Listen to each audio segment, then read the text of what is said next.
Best Book Bits presents Evan Carmichael, the world's greatest motivational YouTube DJ with over 3 million subscribers and 500 million views. Author of Built to Serve and Your One Word. Evan, welcome to the show. Michael, thanks for having me, man. Great to be here. I'm excited. You woke up super early to make this happen, so it's an honor for me, man. Yeah, perfect. No worries. Now, for my audience who might not know who you are, I'm sure they do, but tell us a little bit about yourself and your journey and how you got to where you are now. Evan Carmichael, introvert entrepreneur, trying to solve the world's biggest problem. People don't believe in themselves enough. I do that through YouTube content, books, speaking, coaching, programs, but most importantly, I'm a guest on the Best Book Bits show today. Yeah, thanks, Evan. One of the questions I've got for you is, how do you maintain your positivity and energy? You seem to have an abundance of positivity and energy. Wow, what a great first question. So two things. I think one, creating the environment for yourself for success. So, if Best Book Bits inspires you, great. Look at the content every day. If this show inspires you, great. Follow Michael and look at the other stuff that he's doing. Most of us don't have enough people around us who are doing amazing things. Chances are the people listening to this show, you're the most ambitious person that you know. You're the most growth-oriented. You're the one pouring in other people. You're the one saying, this book I just read, you have to go read it. We're forcing our ideas on other people because we've learned so much. You've learned so much and you just want to share it with other people. But the people around you aren't as receptive, aren't as open, aren't as growth-minded as you are. And that's a great gift that you're giving them. But the challenge is you don't have people who are pushing you. And so I try to surround myself with the environment that pushes me forward in the content that I make, because I want to be around Oprah Winfrey and Elon Musk and super successful entrepreneurs because they pull me forward. And so the more that I'm around that, the more I want to believe in myself and go chase my dreams. So that's the first, like your environment, your habits, your routine. Are you around the people who are lifting you up, either in person, but more likely online or through books that inspire you as part of your daily routine, not just a one-off thing that you happen to do? The second is, I feel like what I do matters. And I think that's really, really important. I think people who are starting a business only trying to make money often burn out and don't make money. I've been doing YouTube for 12 years now. We've done over 10,000 videos. Not all of them are public. And people ask me, well, how do you keep going? Like, how do you not burn out? How do you stay consistent? We haven't missed a day of uploading video in maybe 70 years, something like that, something crazy. Well, how? Because I love what I'm doing, because I feel like it matters. Because this isn't it. Look at this interview here with Michael. Is this work? This doesn't feel like work for me. This is fun. This is a holiday in Canada for me right now. This is our Independence Day right now. We're filming this on Canada Independence Day right now, and I'm here talking with Michael because it's fun. Right? And so when you're doing work that you love and you feel is having an impact, it's a lot easier to stay positive and excited and have momentum. Where if you're forcing yourself to do something that you hate because you think it's going to make you money, that's when you start diving on the path of boredom and maybe ultimately depression.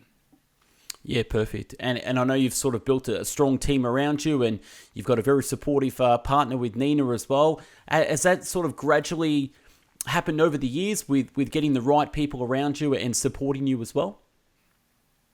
For sure, it's a process. I mean, we have 37 people on the team now. That didn't just start with me doing, I started everything myself, but it didn't start with me having a giant team, right? So yeah. I did everything myself at the beginning. I was doing one video per week on YouTube, and then the first hire I had was an editor. And that let me go to one video a day instead of just one video a week. And so the sooner you can start to incorporate people in your life who can support you, either emotional support, Nina, my wife, now is involved in my business, is my chief heart officer, and does a lot of work inside the company. But at the beginning, she didn't know anything about YouTube besides watching. She didn't give me any advice or really know what to do, but just supporting me, just encouraging me, just understanding me. It makes a big difference when you have somebody in your life who's just there for you and understands you, even if they can't give you practical knowledge, just that support is helpful. but then also the people who can actually do the thing that you need help with. Even if it's for 1 hour a week or 1 hour a day. Like that, the first person I hired was 1 hour a day. And that saved 1.5 to 2 hours a day of my time because he was better at the thing than I was. So you don't need to have a big budget to go hire somebody. But if you have a big mission, then you have to realize that ultimately you can't do this alone, and make a commitment that by the end of next month, you're going to have somebody else on your team helping you. Yeah.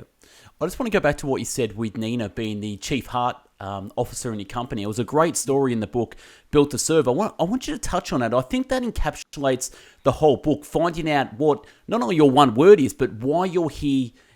How can you serve other people? And I think you really touched on it great in the book with Nina when she found out her reason and her skill set with being the chief heart officer. Can you talk a little bit about that, Evan? Yeah, so through the book, I go through who, why, how. It's your single most important core values, your who, your why is your purpose, and your purpose comes from your pain. And then the how is however you got out of that pain is something that you can teach other people. That's super quick. But to dive into, just to give some context, to dive into Nina's story. So Nina's who is care. So she really cares about people. Nina is the glue of our family. Nina is always remembering people's birthdays, is always following what people are doing on Facebook and commenting and letting our whole family know kind of what's going on. If there's a family event and my father and I have to organize it, it's never going to happen. But Nina will make sure that it actually happens. So she's the glue for our family. And so we thought, okay, how can we bring this to the team? And so she made a list of all the things that she really liked doing, and it became what I call the passion process, and it's in Built to Serve. I made that whole section because of her, and we realized she really loves helping those people who are closest to her, feeling like she's valuable, not on a world level, not trying to spread knowledge to the globe. Here I am in Canada, Michael's in overseas. Are you Australia? Yeah, in Melbourne, Australia. He's in Melbourne, and we're here chatting and serving people around the world, right? That is not my wife's ambitions. She wants to serve the closest people to her. And so we thought, well, what if can we make the team your family? And so I actually really suck at team stuff. I don't follow up with people enough. When I'm with you, I care tons about you, but then I'm usually not thinking about you afterwards. I'm not really looking at your Facebook or any of that stuff. Nina loves doing all that stuff. So she's basically in charge of making the team feel connected. And so she gets to connect her level of caring to have an impact inside my business. And it allows me to then go off and focus on the big picture stuff that gives us millions of views and has a much bigger impact. Yeah. Yeah. What are you working on currently at the moment that a lot of people don't know about? Wow, that's a good question. You're very sharp for 6:30 in the morning, Michael. I mean, I'd be dead tired. I don't know how you're doing this. I'm an early morning person, so it's okay. Oh, are you really? Okay, well, Yeah. see, I'm not. I'm a salsa dancer, so night owl mostly. But what am I working on that most people don't know? We could give Michael a scoop. I'm working on some software to help on the YouTube side. So I love making data-driven decisions, and YouTube analytics is really helpful and valuable, but there's only so much you can do with it. So instead of just getting frustrated about it, I hired 2 engineers, and they're working on developing our own tool set around it to help me make better decisions across all of our channels and our friends as well. May not be super relevant for your audience, but I'm having a ton of fun doing it. I think you'll see the results of it by having more videos out with higher, impact with them. Yeah, I know you do some coaching, and you've got the brand analytics as well with YouTube. Is there a couple little free tips you could give on growing your YouTube channel or even growing your social media? I know you're killing it on Instagram at the moment, and you've put your focus on that too, but just a couple tips on YouTube? Yeah, for sure. For any social content, it's recognizing that you need to share your story and your take on things. So even as we're doing this interview for people watching, Michael's asking some great questions. I've been doing interviews all day long, but he's already asked me a couple that nobody else has asked me today, which is great. This is Michael's perspective. You're getting to see how Michael thinks through the questions that he asks. So even though he isn't sharing his story necessarily, you get a lens into his world by the questions that he asks people. this is your job on social media, is to share your lens of the world. So if you're reading the book and you're going to share your information there, well, what did you take? Built to Serve is a decently sized book. You're going to make a video on it. Well, what's your take on it? I don't need you to read. Reading from the book is not going to be helpful. They could just read it themselves. What's your take on it? How did you learn from it? What did you love about it? What sucks about it that Evan Carmichael doesn't know what he's talking about and got it dead wrong? Like, share your perspective on it. That's what the world needs. And so the more you consistently do that, your job is to teach people to think like you think. So what is a thought leader? Somebody who teaches people to think the way that you think, right? That's your job. You see the world differently. You're a weird duck. Great. Help other people see the world the same way so that they can make a positive impact on their own lives as well. So that's the content that you need to make. Most of the time we're too afraid to do that, and we put out the boring, vanilla, basic, easy content. And so that challenge to say, here's my real opinion on this, and share it, and use that to have an influence on people. Then that will, there's hacks for every platform that you need to know, but at the core of all of it, that's the most important principle is just imagine you're talking to the you from 5 years ago. What would you say? And then film it and put that on YouTube. Yeah, perfect. I think you're very at the ripe age and experience to start making motivational movies that could be on Netflix. I absolutely love the 3-hour mashup videos you do on Elon Musk and Warren Buffett and Jeff Bezos. What do you think about that? Motivational movies by Evan Carmichael on Netflix. So I think for that I'd need the right partner. I'm actually helping a number of Netflix superstars come to YouTube because they don't want the Netflix deals anymore. They want to go on YouTube. It used to be, I want to get a movie deal. Then it became, I want a Netflix deal. Now people are like, okay, forget all those terms. I just want to set my own terms and go to YouTube and blow up and make even more there. So I'm helping people move from Netflix to YouTube. For the other way around, I would just need the right person who gets Netflix and loves it and wants to do something together. I think one of the things that I've learned over the years is that I know what I know and I know what I don't know. And so instead of me trying to do everything, like if I wanted to write, or if I wanted to start a book review channel, I don't read enough books. I read 10 pages a day. It's hard for me to know enough. So for me to dive deep into that doesn't make sense. It make more sense to say, hey, Michael, hey, I got an idea. You want to partner on this? Motivational entrepreneur books. You do your part, I'll do mine. Let's have this joint venture together. So that's where I'd be more locked in. It's like, I don't understand. I don't have a Netflix account. So I don't know enough about Netflix. But I maybe partner with the right person, I think would be an interesting play. Yeah, got it. And how's your neck doing after accidentally breaking it on a massive speaking tour? How's your neck going? It's I think it's as good as it can be. It's pretty good. There's still a piece that's broken. So I broke my neck in 2 spots. I fainted at one of my tour stops and passed out, concussion, broke my neck in 2 spots. The critical one healed, so that's great because otherwise then that spinal surgery, may not walk again, kind of scary territory. Spinal surgery is scary territory. The other one was just a little piece of bone just kind of chipped off and is still in there. So that bothers me every now and then, but it's not worth doing any kind of surgery or anything from. So happy to still be here, and honestly was the best part of my tour.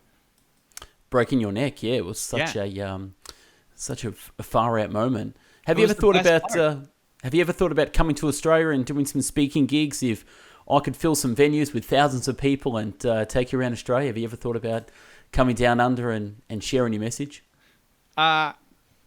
Definitely, just looking at the right opportunity. So Australia is far, so that's one thing. Like, to go out there is a long time compared to other places. Most of my speaking is in the U.S. because I'm Canadian, but it's super close for me. And then also to see Australia, you need time, right? I mean, it's not just Melbourne. You got to go around and see if you're going to go out, you got to do it proper. So it's just been, I just haven't had the right opportunity yet. I would love it. I mean, I love every Australian I've met has been amazing.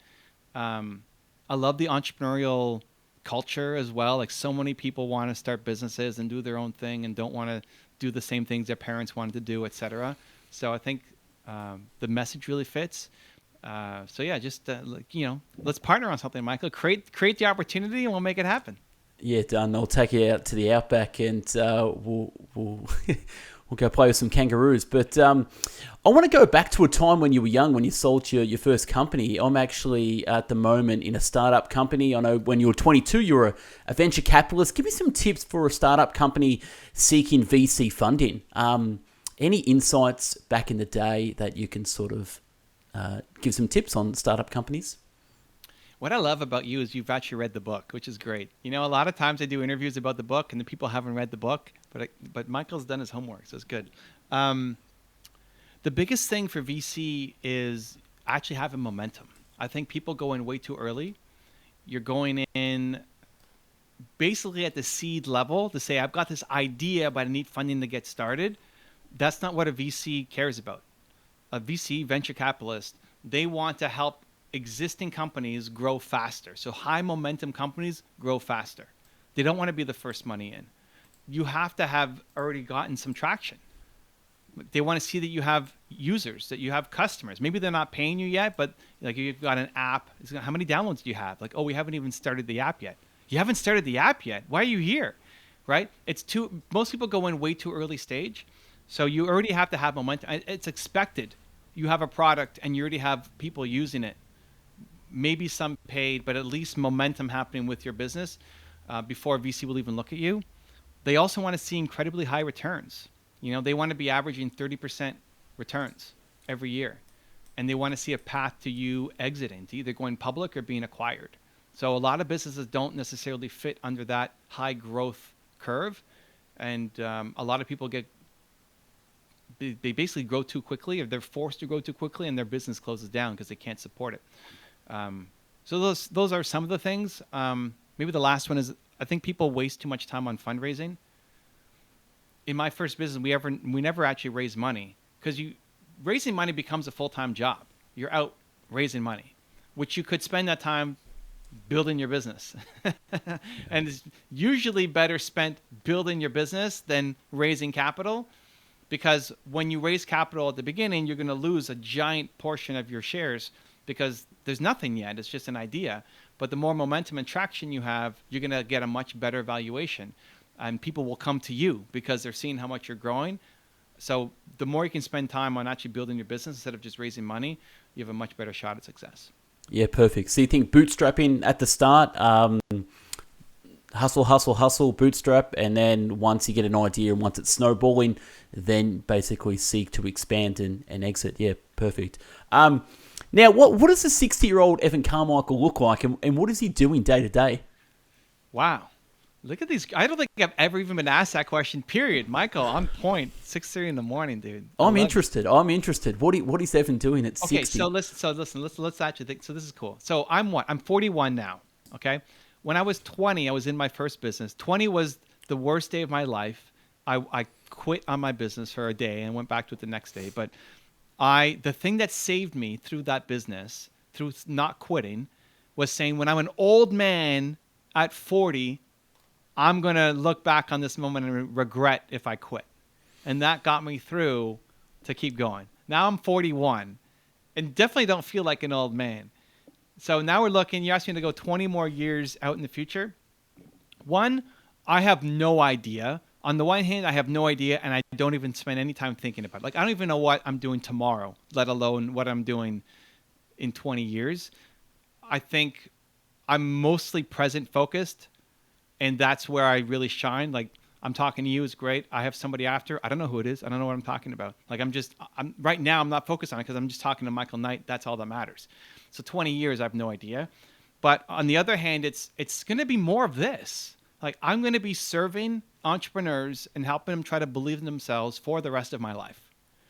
And the technology might look a little different. Maybe it's still YouTube. Maybe it's Michael and I hologramming into your living room doing the interview, in 2041, right? It's going to look different. The tech will be different. The platforms will be different. Maybe TikTok goes up and becomes the thing and YouTube is dead in a year and a half. I don't know. But I'm still going to be doing whatever version of this is there. I'm doing this, Michael, till I'm dead. Like, I've done 10,000 videos over 12 years. I'm going to be 218 living in an old age home because we're going to live that long. still spreading believe. As long as my mind still thinks, my mouth still moves.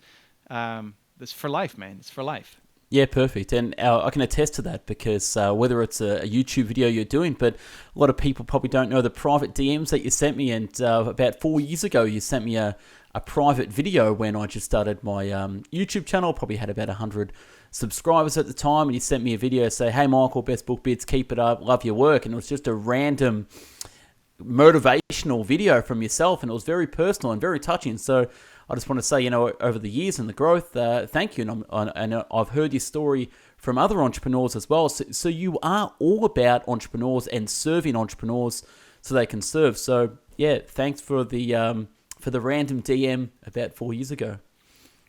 Cool, man. And those are my favorite stories. I don't know what it was. You probably popped up on my Instagram randomly or YouTube randomly, and I saw it and was like, I like this guy. Yeah, that was good. Let me spend 18 seconds and just tell him, and it makes a difference. But it changes someone's day, changes someone's week, and changes their mindset as well. And I want to talk a little bit about your books as well. One of the books that aren't on the shelf here, because I actually gave it to one of my audience members overseas, was called Your Top 10 Rules for Success, which was a fantastic book on basically all your top 10 videos and just distilling the wisdom of influencers and individuals and well-known people in that book. So great job on that book. What was the process like putting that book together? So that was more of an editing book than the two that are on your wall behind you. That was where people kept asking me, "You've done all these top 10 videos. What are the rules that come up over and over and over and over again? Like, what are the top 10 rules?" So that, okay, how about I just turn it into a book? So we took the 50 most popular videos on the channel and then dissected them. What were their rules? And so we condensed them. So it's about, I think it's half a page per rule. So it's not the whole thing, but you can go watch the video for the whole thing. And then broke down what were the most common ones that came up over and over and over and over again. And we put 40 of them in the book, and then 10 are a bonus that you can email in and get the bonus offer on. That's free. It's just for buying the book. I think it was just helpful to be around all these people who've had so much success and see that a lot of the messages are the same. Whether you're an actor, an entrepreneur, an athlete, an author, a musician, you look at what their rules for success are, there's incredible similarities across all of them. And I get super inspired by that. I'll just give you a quick recap. I'm not going to put you on the spot and say, do you remember the top 10 rules for success that everyone sort of thought about, which was follow your passion, have self-awareness, raise your standards, focus, work hard, embrace failure, ignore the little man, build a team, model success, and your favorite one, believe. Yeah, I love it. Believe Nation. What is Believe Nation, and where is it going over the next 10 years? Because it's huge. Believe Nation is the term for my community. The people who are watch my videos, who are engaged with the content, follow me on Instagram, etc. It's just a blanket term for anybody who's in my ecosystem. It came from people, they named themselves. One of the things that I think, if you want to grow any account, being in your comments really, really matters. So the more you can respond to comments, the more people feel connected to what you're doing.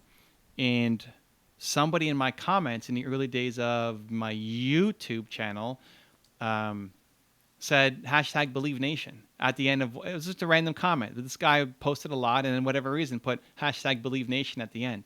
Like, I like that. #Believe Nation. Okay, let's go. And then it just kind of took a life of its own, and now it's just what I will call people who are part of the family. Believe Nation. What's up? Let's go. Yeah, perfect. And I just want to give you a little insight, a bit of a selfish question. I read, obviously, your one word back when it came out in 2016, and I only recently, about 2 months ago, found my one word. So it's sort of come to you when you're not searching. A friend of mine said, "Michael, what do you invest in?" And in half a second, I said, "People." And then I realized that everything reverse engineers back to people. Everything I do is all about people. Yes, education, yes this, yes that, but people was my one word. So really stuck me, and I went back to the summary, read the book, and I realized my one word is people, and your one word is belief. But is there any last message you want to leave my audience before you have to take off, Evan? Just to make today count, I think we often get inspired whether it's watching a video like this, doing, hearing an interview from Michael or somebody else, reading a book, how many times you've read a book and been inspired, but then you don't do anything. And we say, okay, tomorrow we're going to do it, and the next week we're going to do it, and then nothing ends up happening. So if you got inspired by this, you took any idea from this, the best thing you can do is today take one small piece of action towards it. If your goal is, I want to be a YouTuber as well, great. The best thing you can do is make a video. If your goal is to write your own book, great. The best thing you can do right now is write the first page of content and expect it to suck. Just expect it to suck. Your first page is going to suck. Your first video is definitely going to suck. It doesn't mean you suck as a human. It just means you don't have the skill set yet. Why would you have the skill set if it's your first time doing it? So just expect to suck, but get started, because that's the thing that most people miss. There's a lot of smart people who consume a lot of content, who can say what I'm going to say before I say it because they've seen so much of it and have read so many books, thousands of books, and have them memorized, but then they're still stuck in life because you're not taking the action. So the most important thing you can do when you're reading a book, at least I think, when you're reading a book or when you're watching a video, go pause it. Put the book down for a second. Pause the video. And then go take some immediate action from it. If you look at all those books on Michael's shelf behind you, if you all have that collection, and in each one of those books you actually took just one idea away from it and did something about it, your life will be dramatically different. So the message is, do something today. Do something today to get some momentum on your big goal. Perfect. Thanks, Evan. And if you had just a quick one, if you had a dinner party with 3 people, who would you invite and what would you serve them? Are they dead or alive? Dead or alive? History. Okay, dead or alive, then we're going with the people behind me on the wall. So we got Steve. Oh, you can't quite see him. Steve Jobs is over here. So him, A.P. Giannini, favorite entrepreneur of all time, who started Bank of America. And then we'll go Kanye West. What would you serve him? I don't know. I'm not a foodie, so I don't really care. Maybe some, what's the Australian thing that I'm not allowed to try until it's with an Australian? What's that? Good conversation and a beer? No. What's the thing that's like a spread? Oh, Vegemite. Vegemite. So everybody tells me I have to try Vegemite, but I'm not allowed to have it by myself. It has to be with an Australian, apparently. Got it. All right. So when you come across to Australia, I'll give you a bit of a tour in the outback, and we'll go have some Vegemite. And some good conversation. But Evan, thanks for being on the Best Book Bits podcast, and I hope you have an amazing day. Keep serving at the level you're serving, and we look forward to many more videos and from yourself. So go follow this man, my audience. If you don't, Evan Carmichael, everybody, thanks for being on the show. Appreciate that, man. Thank you for the love. No worries. Have a great day. Cheers.